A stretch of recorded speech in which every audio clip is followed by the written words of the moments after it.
Ang ilang shareholder ay tumatawag sa biglaan ng pulong ng board. May mali ba? Nadala mo ang iyong sarili sa ganitong gulo at mayroon ka pa rin walang pakialam na ugali? Bilang CEO, hindi ka dapat maging pabaya sa imahe ng kumpanya. Nasira mo ang reputasyon ng kumpanya. Pag-usapan natin itong mga lumang mentes all. Huminahon ka. Kahit anong sabihin ko, sasabihin mo. Alam ko na ang aking mga aksyon. Nagdudulot ng ilang pagkalugi sa kumpanya. Pero gagawin ko ang lahat para makabawi. Bawi? Paano ka makakabawi para dito? Alam mo ba kung magkano ang bumagsak na presyo ng stock? Wala ka sa lahat ng lugar noong kumikita ang kumpanya. Ngunit ngayon na nawalan kami ng pera, hindi ka maaaring maupo? Ano man ang kaso? Nagkaroon ito ng matinding epekto. Ang buong bagay na ito, hindi natin lubos na masisi ang CEO Gong. Kung tutuusin, may sakit siya. Hindi niya makontrol ng kanyang sarili. Ano bang uri na sakit na ito? May sakit si Guyun mo. May matinding depression si CEO Gong. Hindi siya emotionally stable. Mangyayaring maging maunawain. Bawasan mo siya. Kung ganoon ang kaso, imumungkahi ko na i-dismiss na Gong Yun mo mula sa kanyang posisyon. Masangayon din ako. Magsabi ka kung yun mo. Magsalita. Nabibigo siya sa isang mahalagang sandali. Mukhang kailangan kong gawin ito sa aking sarili. Dahil may sakit si CEO Gong, bakit hindi magpahinga at magpahinga? Ang mga lumang facts na iyon, mukhang ang layunin nila sa pagpunta rito ay upang itulak labas si Guyun mo. Nagkakaroon ng depression si Guyun mo. Ano ang kinalaman yan sa nagpalit ang aming mga katawan? Director Wang, hanapin mo lang isang peking dokumento at sinasabing mayroon akong depresyon. Pwede rin ba peke ng isang dokumento? Sinasabing mamamatay na yung isang tao? Ibig kong sabihin, wala akong pineke. Katotohanan ang sinabi ko. Ha? Pumunta tayo sa ospital at suriin kung sasabihin ng doktor may depression ako. Kahit na ang pinakabanayad na anyo, magbibito ako bilang CEO. Sinabi mo yan ha? Paano kung lumabas ito na ayaw ko? Paano kung ako umalis sa lupo ng mga direktor? Okay, sinabi mo yan ha? Huli na ito para bawiin mo. Hindi makapunta ang CEO Gong. Kailangan niya niyang umalis.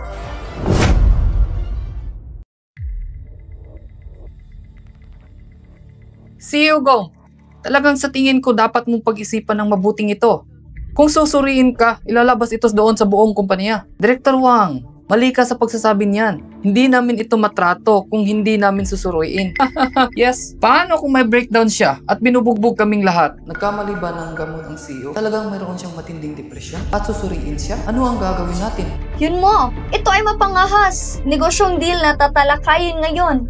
Pinahintay mo si Manager Lu ng napakatagal. Tinawagan ko si Old Madam upang ang mga shareholder hindi malaman ang tungkol sa iyong depresyon.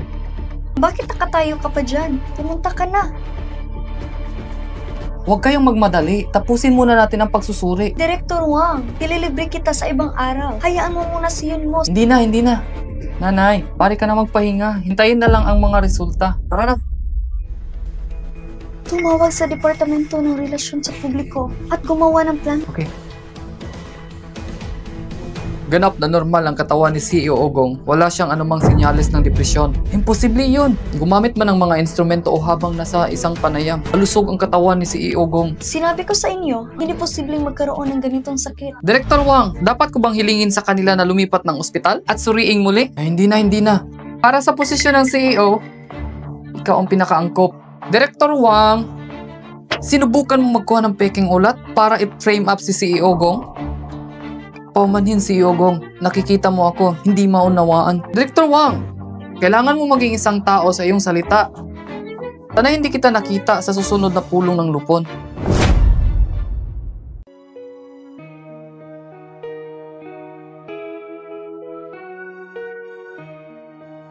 Gungin mo, niloko mo talaga ako. Ngumunguya ako ng mga matandang facts na iyo. Halos na ako mawala ng buto. Ngunit nahawakan mo ito ng maayos. Ginawa mo pa ang lahat ng ito. Masama ang tingin. Bakit wala kang sinabi pagkatapos? Ako?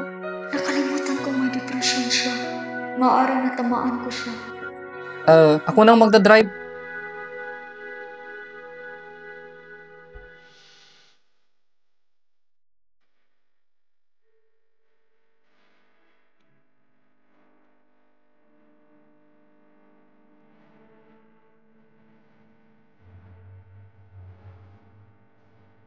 Katawan ko iyon.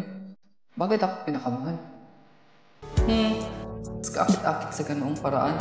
Bakit ang bilis ng tibok ng puso ko?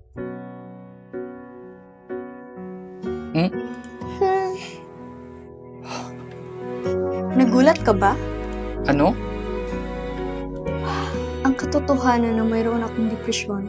Normal lang yun. Lahat ng mga tao ay may pressure sa buhay. Kung hindi mo mailabas ang mga panggigipit na iyon, madali kang ma-depress. Sa totoo lang, may problema rin ako. Mayroon akong bipolar disorder. Mula nang makipaghiwalay ako sa asungot na yun, kasama ang high pressure na kapaligiran at industriya ng entertainment, hindi ko maiwasan mawalan ng pag-asa at ang mga haters, reporters, mga tao mula sa mga kumpanya. Kailangan kong harapin sila. Kapag kumilos ka, may liwanag sa iyong mga mata. Mahilig ka talaga sa pag-arte, di ba? Kung hindi nagpalitan ang aming katawan, hindi ako magkakaroon ng pagkakataon na nasa entablado. Di namin alam kapag maaari tayong bumalik para makakilos ka para sa akin at subukang manalo ng Best Actress. At matutulungan mo akong panatilihing masaya ang mga shareholder. Okay, deal. Sauce! Ano ang mali? Hindi ka ba papasok ngayong hapon? May nangyari. Malaking bagay ito. Ano ito? Tingnan mo ito. Huh? Gagawin mo ba iyon muli? Wala na! Pakiusap, patawarin mo ako. Hindi ko na uulitin. Huwag mong hayaang makita kitang muli. Buliing ang sinuman. Pag nakita kita, bubugbugin kita. Ang internet ay puno ng mapuot na komento. 1,000,000 tagahanga ang umalis. Ito ba? Talagang totoo? Kung ang bahala, matutulog muna ako saglit. Pinuputol nila ito hanggang sa simula at wakas lamang at ini-edit ito ng may malisya. So, sinaktan mo ba talaga? Oo, sinaktan ko siya. Pero na binoli niya muna ang isang tao. Binugbog pa niya ang best friend ko. Nasugatan siya ng husto. Wala akong choice kundi lumaban. Ang video na ito, malamang ay hindi niya kinuna ng pelikula nating hanapin ang taong iyon. Si Wenkay talaga. Ginawa niyang masama noong nakaraan. Tsak na naghihiganti siya. Wenkay. Kung sinadya niya sirain ka, masama iyon. Tapos na ang karir ko. Huwag mag-alala. Hayaan akong tapusin ang paggawa ng pelikula at pagkatap aalamin ako. Napakalaking bituin. Napakalaking banta ng lipunan. Sikat ang isang tulad niya. Napakalaking banta sa lipunan. Ano ang ginagawa mo? Hindi sinasadyang nabangga kita. Hindi mo naman ako papatulan, di ba? Halika. Nije, hindi mo kailangang magalit sa isang taong hindi mahalaga. Nako! Ningse! Bumalik ka? Lahat pumunta rito. Tingnan ang aming pinakasikat na paksang pangunahing Umalis kayo! Sumusobra na kayo!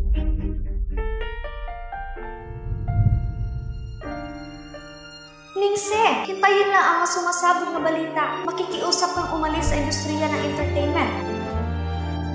Kailangan mo ba ng tulong? Hindi ko kailangan. Salamat. Kahit na parang ikaw ang nakakalat, naniniwala ako na mabait ka sa kaibuturan. Hindi mangyayari ang lalaking ito. May nararamdaman ba siya para kay Nancy? Huwag mapalinlang sa aking hitsura. Hindi ako mabait sa loob. Ito ang unang pagkakataon na narinig. May nagsasabi niyan tungkol sa kanilang sarili. Aalis na ako. Nagbago na siya. Ito ay naging mas kawili-wili. Totoo ba yun? Sinabi ba talaga ni Hefan yun? The best talaga ang crush ko! Paumanhin. Masaya lang ako. May oras ka pa para maging masaya? Ano? Ako si Xiaoyu, ang kaklase na binubuli ni Ningxi. Pagkatapos niya akong saktan, na-diagnose ako bilang permanenteng baog ng doktor. Sipa niya ang aking matres. Imposible yun! Nais kong maging isang ina, ngunit hindi ko na kaya. Kahit kailan hindi ko hinawakan ng kanyang tiyan. Ngayon, hindi pabor sa amin ang opinyon ng publiko. Hindi ko talaga hinahawakan ng kanyang tiyan. Tara na, Saan tayo pupunta? naghahanap ako ng address na ihahanapin natin siya at ipaliwanag ang lahat. Nandito na tayo.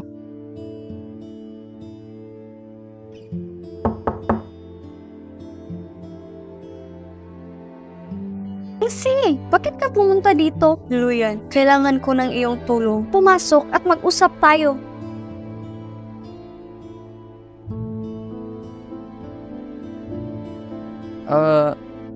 Nakita mo ba ang balita tungkol kay Ningxie? Munta kami dito para makita ka ngayon. Para sabihin ang totoo tungkol sa nangyari noon. Paumanhining si, hindi kita matutulungan. Bakit? Noon, ipinaglaban ka niya. Binububog niya si Xiaoyu para sa'yo. Nagpapasalamat ako sa iyong panindigan para sa akin. Ngunit, mayroon ka pang anumang mga nakatagong sekreto? Hindi ako tulad mo. Isa kang malaking bituin. Iba ako. Ako ay isa lamang regular na manggagawa. So, may mga anak akong papalakihin. Ayaw kong mag-imbita ng gulo. Mag-imbita ng gulo? Maganda yun. Ikaw? Kalimutan mo na. Mayroon siyang hindi masasabi. Bumalik tayo at mag-isip ng solusyon. Tara na. Wala siyang utang na loob. Bakit ko ba tinulungan ng isang katulad niya? Iyan ay kalikasan ng tao, maiwasan ng panganib. Ano ang dapat nating gawin? Huwag mag-alala. Lahat ay may kahinaan. I-target natin itong si Xiaoyu. Ano ang gagawin mo? Tawagan si Xiaoli.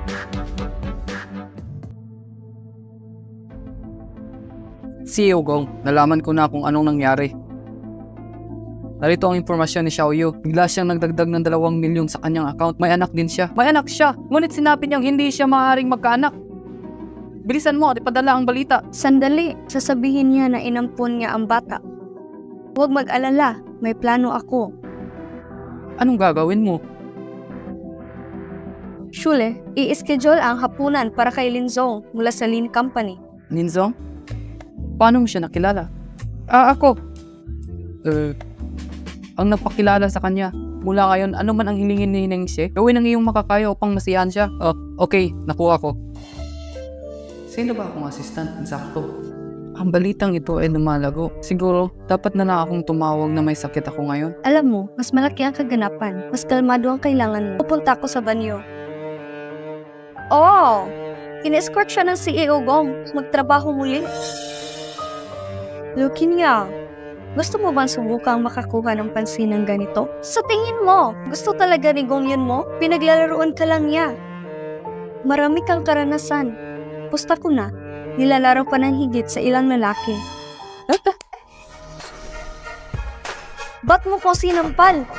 Ikaw ay isang daga. Lahat ay sinusubukang bugbugin. Naramdaman ko lang na wala ka. Sa totoo lang, ang chismis na iyon ay ako ang nagsimula. Tingnan natin kung paano ka nakabalik dito. Hindi ako karaniwang pumapatol sa mga babae. Ngunit ngayon ay babae na rin ako.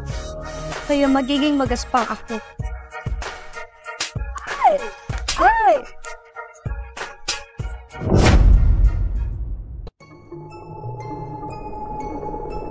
CEO Gong! Iligtas mo ako! Ikaw ay... Maghintay. Mayroon akong ilang mahahalagang bagay na dapat unahin.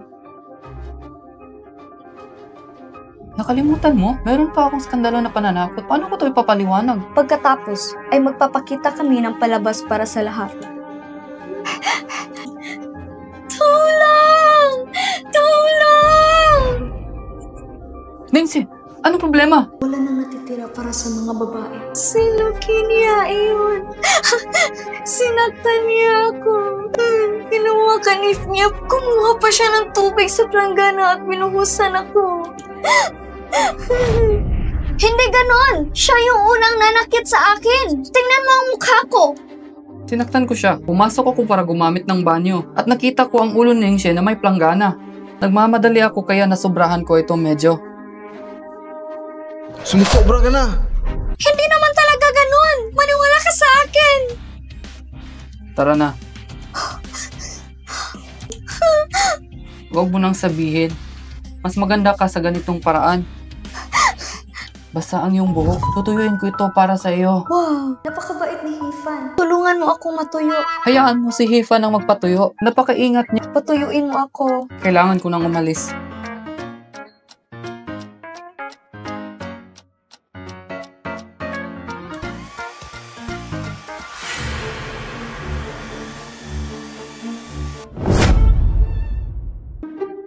Kungin mo, nakita mo ba ang balita kaninang umaga? Paumanhin. Sa totoo lang ako ang isa. Sining-silang tumayo para sa kanyang kaibigan. Malisyosong na-edit ang video. At hindi niya ginawa. Sipain ang tiyan ko. Nilin lang ko ang lahat. Nag-post ka ba sa Weibo? Xiaobaw, inamin ko. Tinaas ang boses ko sa iyo. Nagkamali ako. Wow! Kabuuan ng dalawang modernong panahong pangunahing tauhang babae. Napakagaling mo! Gungin mo, ang galing mo! Paano mo nakuha ang buong video? At kinuha si Xiaoyu na humingi ng paumanhin ng personal? Linzong, na kailangan mong aliwin. Siya ang pinuno ng isang pribadong elementarya. At pagkatapos, Anak ni Xiaoyu, hindi ba malapit na siyang mag-aral? Naging abala siya sa paglilibang. Iba't ibang paaralang elementaryang kamakailan. kaya nakuha mo ang anak niya doon? Oo, sa ganoong paaralan, hindi ka makapasok nang walang mapagkukunan o koneksyon. Hindi ito isang bagay na kayang ayusin ng pera. Gungin mo, ang galing mo! Ano ang salitang iyon? Maswerteng maintenance? Hi! Ito ay mahusay naman ni obra. Parang kailangan mo magbasa pa. Gayon pa man, ikaw ang gumawa nito. Huwag mo akong purihin.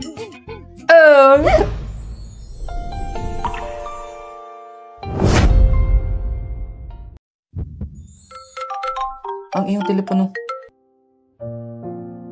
Okay, nakuha ko. May pag-asa na maaari tayong bumalik. Talaga? Anong nangyari? May nahanap na kaming magkaparehong jade pendant. At may sagot. Nasaan ito? Sa Lushi County, sa Lushoy County, at sa isang museo na ngunit ang museo ay laging sarado. Kailangan kong humanap hilingin sa isang kaibigan na tingnan ito. Okay. Pagkatapos nating magpalit, ano ang gagawin mo? Ako...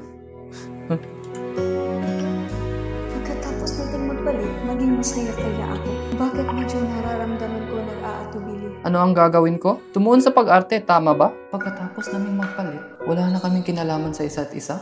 May problema si EO. Ano na naman ang nangyari? Hindi pa ba natatapos ang skandalo ng pambubuli? Tingnan mo, ito ay isang chismis tungkol sa iyo at sa actress.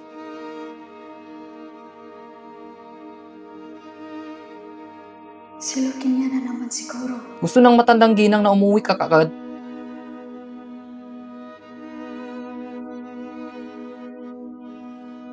Mo, kapatid! Nandito ka na! Ikaw ay... Siya ang anak ng iyong tuyuduan, si Duan Shuang. Kagagaling lang niya sa ibang bansa. Hindi mo ba naaalala? Nalulungkot ako. Kaunti na lang.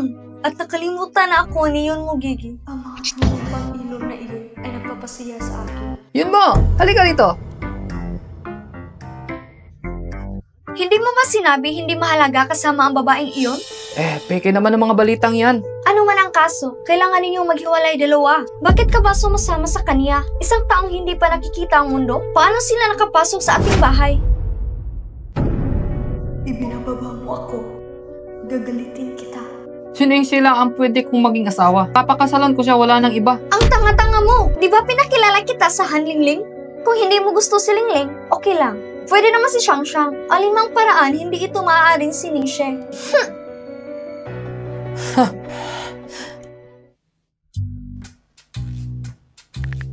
Paano nagkaroon ng Shangshang? Sabay kaming lumaki. Kakamigrate lang namin kasama ang pamilya niya noong matanda na kami. Mga childhood sweetheart. Palagay ko, mga childhood sweetheart, naging close kaming dalawa. Kinalimutan ko na ito.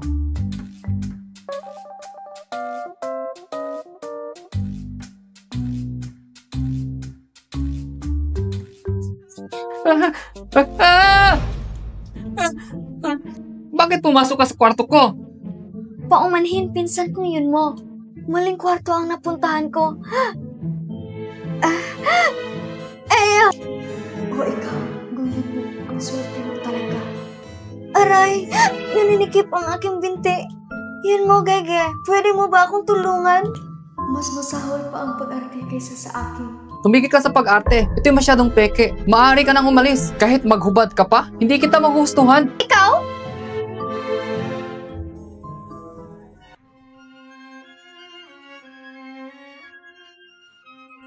Ikaw si Nancy? Duan Xiang. Layuan mo si Yun mo, Gege. Sa ibabaw na mukhang hindi nakapinsala si Duan Xiang, ngunit hindi ko alam. Nakakatakot ang mga babae. Paano kung ayaw ko? Mas alam mo ang iyong lugar. Dahil mahal ako ni Yun mo.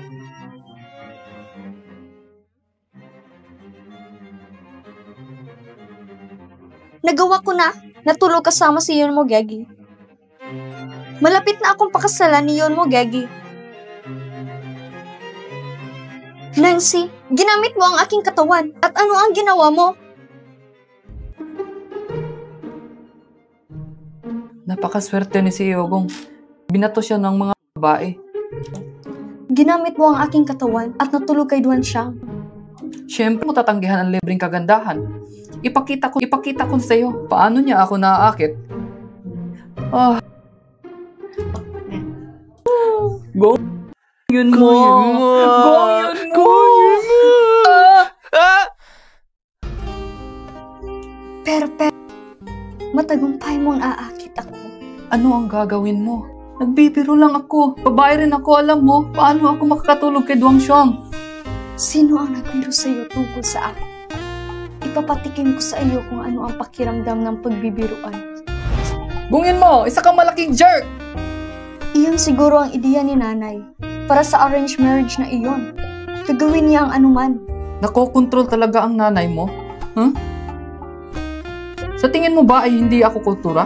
Hindi kultura, hindi kailanman nakita ang mundo ng mga ganoong uri ng mga bagay. Sino ang mas makakita sa mundo? Talagang may kultura ka. Iba ang iyong mga kasanayan sa wika. Ngunit, kung gusto mong makasama, pag matagalang industriyang to, kailangan mong ipagpatuloy ang pag-aaral. Hindi ko kaya. Madali akong ma-stress. Kaya, dapat kang matuto ng higit pa. Kalmahin ang iyong sarili.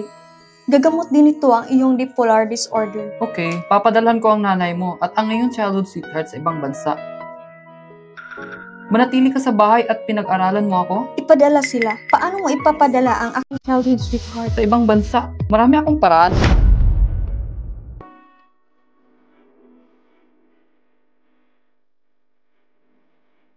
Talagang pinadala mo ang aking ina sa ibang bansa? Yun ay, mayroon akong kaibigan dayuhan na nagsasabing kailangan niyang mamuhunan ng isang proyekto. Lumabas ang iyong ina upang tingnan ito. Sa ngayon, hindi na siya babalik para kay Duan Siyang. Mas madali ito. Napeke ko lang. Isang nakakahawang ulat sa diagnosis ng sakit. Pagkatapos ay tumakas lang siya.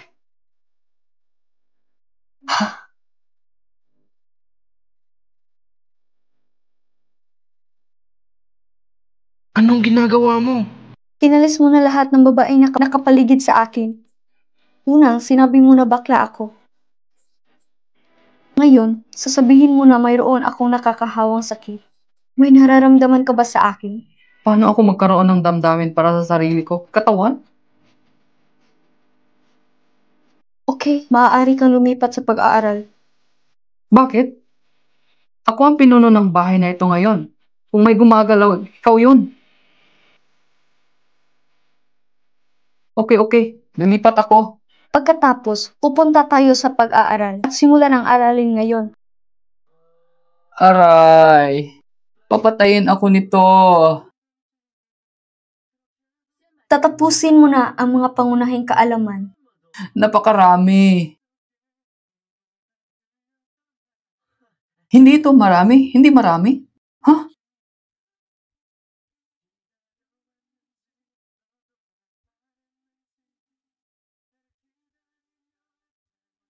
Kumusta? Huh? Hi.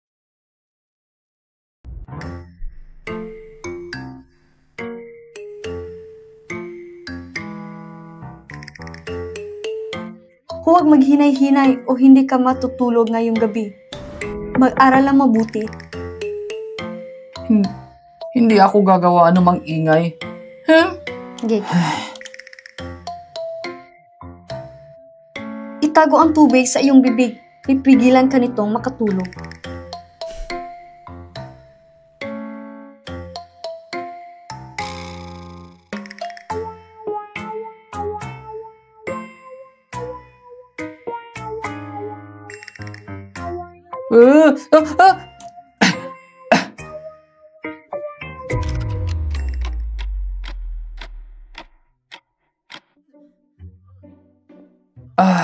Ang iyong mukha.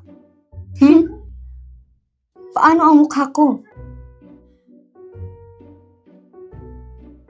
Kalimutan mo na. Hanapin ang iyong sarili.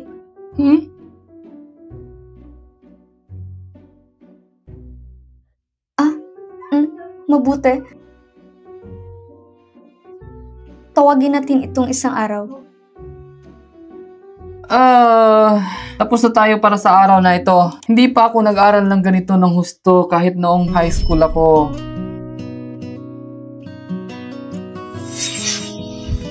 Tungin mo, anong nangyayari sa'yo?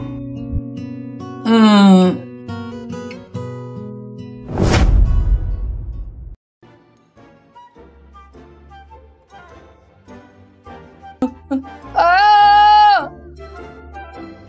Ikaw, wala kang ginawa sa akin, di ba? Wala kang ginawa sa akin, di ba? Ano ang maaari kong gawin? Bukod dito, ito ang aking katawan. Hindi ka ba natutulog sa guest room? Paano ka nakapunta rito? Maaari ko bang tulungan ito? Kanina pa ako natutulog dito. Mukhang kailangan kong ilak ang pinto sa susunod. Pagod na akong mag-aral na isang buong linggo. Pagod na ako. Hindi, kailangan kong humanap ng paraan para makapagpahinga.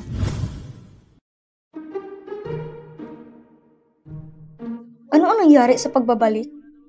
Nakita ko ang ilang tuta. Pinotrektahan ko sila sa abot ng aking makakaya. Mga bata sa elementarya. Okay lang. Magbasa pa tayo ngayong gabi. Ah! Hindi!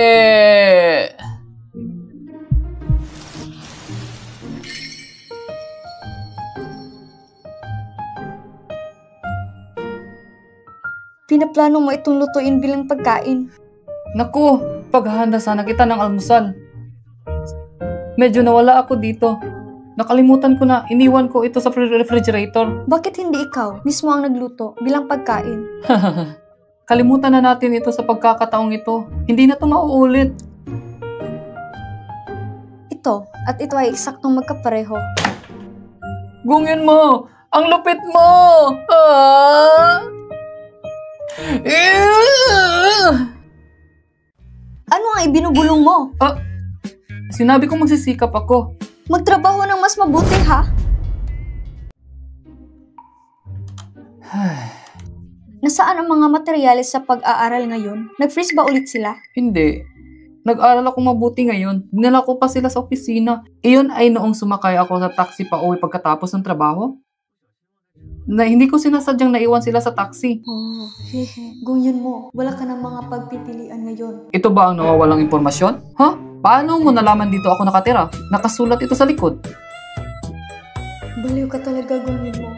Mayroon pa ako mga opsyon.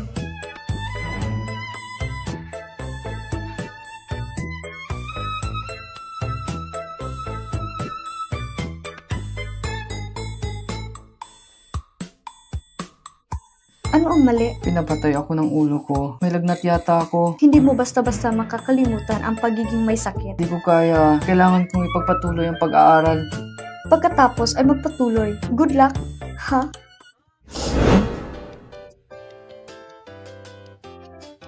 Anong amoy yun?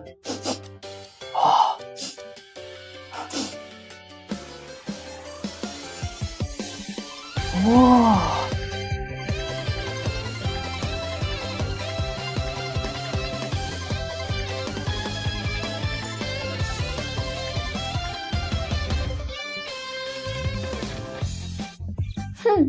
Makakain ka pa kapag may sakit ka?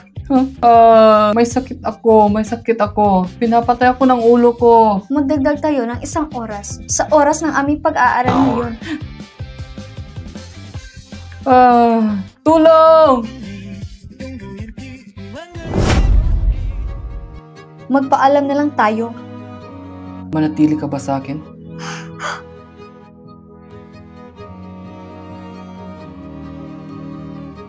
Okay, cut. Magaling ang dalawa. Yan ay tumatagal. Ito ay para sa'yo. Bakit mo ito ibinibigay sa akin? Yan ang naisip ko sa iyo nung nakita kong ang cute nito. Itigil ang pagsubok na lagyan mo ako ng label. Ay, gayon din. Pagkatapos na tayo na. Saan pumunta? Wala ba tayong magazine na photoshoot? Oo, 5 p.m. Naka-schedule ang photoshoot mo at hifa ng magazine. Tama na? Tara na! Mayroon kaming magazine photoshoot mamaya. Hindi ko magagawa ito. Hintayin mo ako. Tuturuan kita. Halika, ilagay ang kamay ng babae sa leeg ng lalaki. Sinisikap mo bang patayin ako? Aling kamay.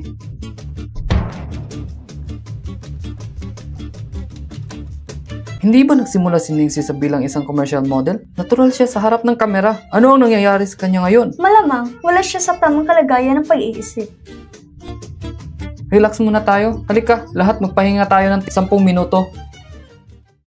Ano ba? Nakakatakot ako sa pagkuha ng mga larawan. Huwag mag-alala, maaari kitang turuan, pero may nahuhuli. Kailangan mo akong bigyan ng pahinga ngayong gabi. Hindi isang pagkakataon. Ikaw ang bahala. Sa huli, ikaw rin ang sisigawan nila, hindi ako.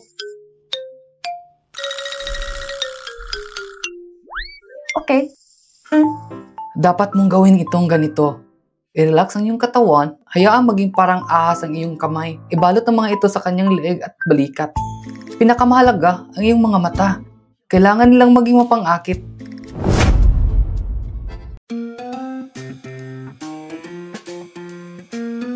Kayong dalawa, nagsama-sama kayo ngayon, ipinapakita mo pa ang iyong PDA sa set, mag-ingat sa epekto. Mali ka. Tinuturuan ko lang siya kung paano mag-pose. Ang aminang si mga patalastas, hindi niya kailangan ng tulong mo. Magsimula tayo. Lakad, lakad, lakad.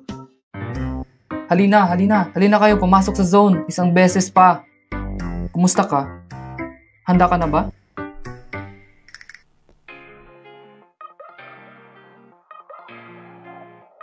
Sige, tayo na.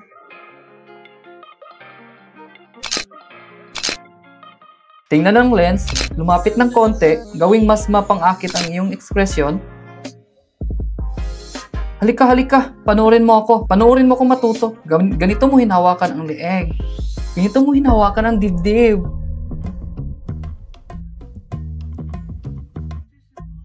Ang gwapo niya. Hindi ako makapaniwalang ako. Ito ang malapit sa kanya. Napakasaya ko. Bulok ang babae. Ano ang sinusubukan mong gawin sa aking katawan? Ako ay isang straight na lalaki. Magpanggap ka na lang na babae ako. Ipinapakita ko sa kanya kung paano ito gawin. Okay, naiintindihan ko. Umalis ka na. Halina kayo. Magpatuloy na tayo. Halika. Halika, maghanda. Okay, tayo na. Umusog ng kaunti. Bigyan mo ako ng ekspresyon na yon. Okay, yun lang para sa araw na ito. I-wrap ito. Nagsumikap ka. Kumuha tayo ng makakain. Kailangan kong bumalik at tingnan ang script. Abala ako. Okay, sige.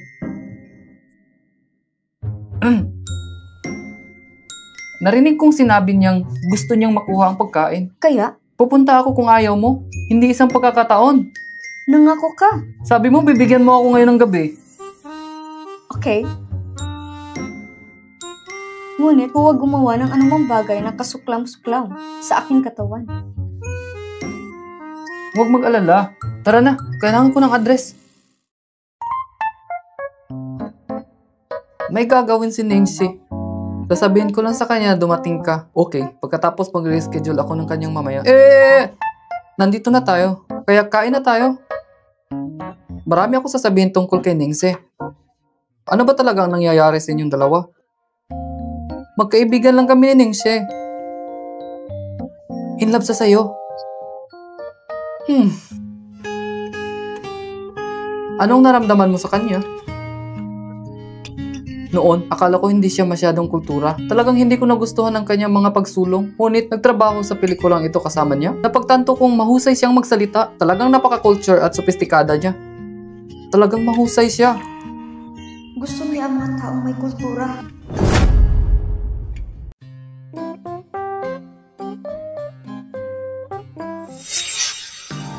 Masasabi ko ang iyong kapalaran. Basahin ko ang iyong palad. Ano ang iniisip mo?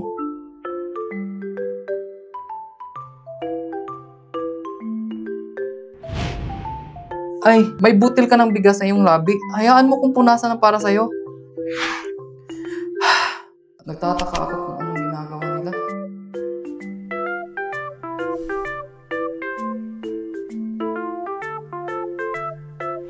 Fun. Pagbigyan mo na lang ako. Ano ang gusto mo? Hindi.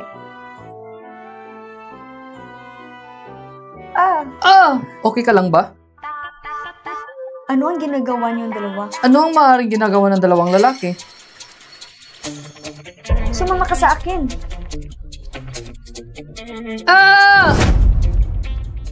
Ha, bitiwan mo ako. Masyado kang magaspang. Oo, bastos ako. Hindi kasing konsiderasyon ni Hifan. Hindi kita kinakausap. Nag-aaral naman ako ah. Di ba sabi mo, naglilibang ka ngayong gabi? Hindi pwede. Gusto ni Hipa ng mga taong kultura. Paano kung lumipat tayo pabalik at natuklasan niyang hindi ako kultura? Nahuhumaling ka sa kanya? Siyempre, gwapo si Hifan. Siya ay may kulturang sopistikado at isa rin iyang bida sa pelikula. Nagkaroon ka ba ng parehong itsura sa iyong mukha noong kumakain ka? Huh? Kung ako ay nasa sarili kong katawan, kapag kasama ko siyang kumakain, masaya sana ako.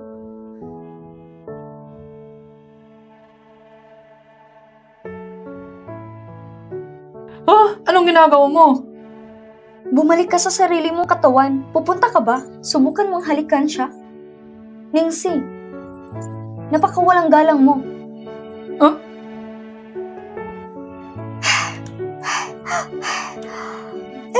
Isa. Babae ka. Bakit lagi mong sinisira ang mood ko?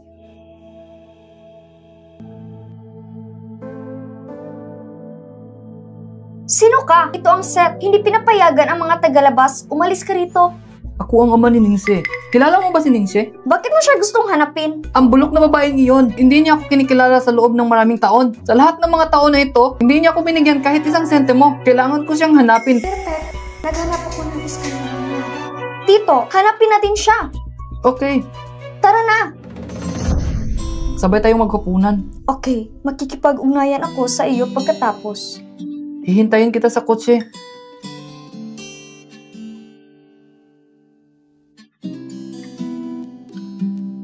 Sheshe, hulaan kung sino ang nandito. Ako ang iyong ama.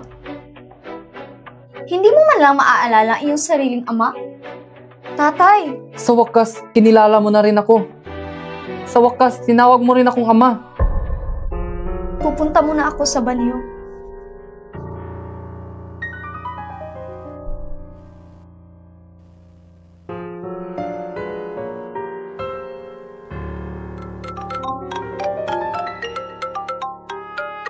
Anong gusto mo? Hindi ka nandito para humingi ng tawad. Ikaw ba? Hindi ko ito tatanggapin.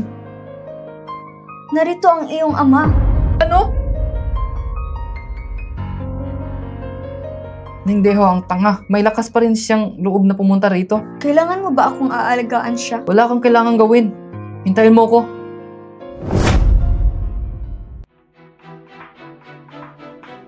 Toshe, may nangyari sa itay. Nangangailangan ng iyong tulong. Kailangan kong pumunta sa set. Mag-uusap tayo mamaya. Magiging mabilis lang ito. Kailangan mo lang akong bigyan ng 2 milyon. Wala ako nito. Isa kang malaking celebrity. Bakit hindi ka makabuo ng 2 milyon? Kung mamadali, kailangan ko ito kaagad. Susunod ka na. Manda na. Nako, mahal! Lahat tumingin, lahat tumingin. Pinalaki ko siya, malaki na siya. At tinalikuran niya ako. Ningse, paano may ito magagawa ang iyong ama? 2 milyon para sa iyo? Wala lang? Kaya, Miss Liu, gusto mo talagang mag-blackmail sa iba? Bayaran mo na lang ng pera mo yon. Kung ang aking ama, hindi ko lang bibigyan ng 2 milyon. Ibibigay ko sa kanya ang lahat ng ari-arian ko. Pinalaki niya ako pagkatapos ng lahat. Ngunit, pinalaki siya ng kanyang ama sa napakatagal at wala siyang konsensya. Palagay ko nakita na kita sa TV. Hindi ba ikaw yung rumored boyfriend ni Ningxie? Siya ay yung isang malaking CEO. Ibigay mo to sa kanya. Gusto mo? Heto. Ang perang iyon, ibigay ito sa mga random na estrangero. Ngunit hindi ko to ibibigay sa iyo.